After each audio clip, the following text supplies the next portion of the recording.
Party, Bernard Mona, speaking to TV3 and also in a statement that has been released, said they chose a Voltarian who has 30 years experience because of his pedigree, which will garner more votes for the party. Emmanuel Anyidoho will be officially outdoored to the general public on Wednesday, December 14, 2016.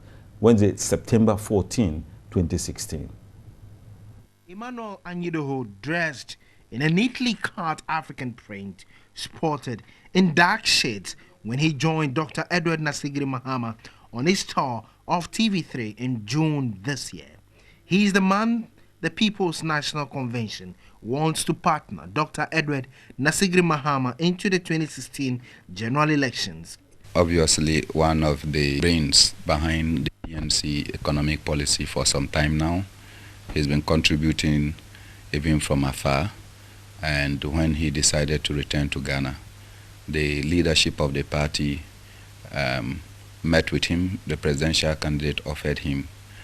And at the end of the day, the 5-member committee, after assessing his credentials, think that he's competent to be the next vice president of Ghana and to complement the efforts of Dr. Edward Mahama. Emmanuel Anyidoho hails from Tanyigba in the whole municipality of the Volta region.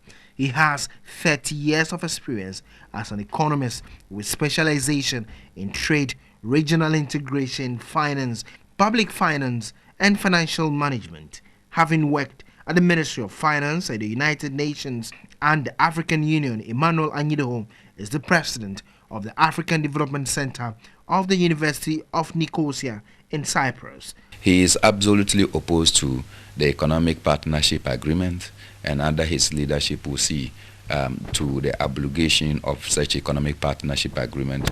We think that we should join our sisters in Nigeria to hold a position that says no to economic partnership agreements because they take away from us than to bring onto us. Meanwhile, the PNC has reacted to the Electoral Commission's new filing fees for this year's elections. The Electoral Commission decision is an attempt to emasculate and stifle political participation. It's an affront to constitutional multi-party democracy, and it's a dent on our nation's attempt to instill a certain level of discipline. The Electoral Commission, by this decision, is preferring cash to content. And most people will not be able to raise this, despite that they may be popular in ideas and also in person, in order that they can bring about leadership.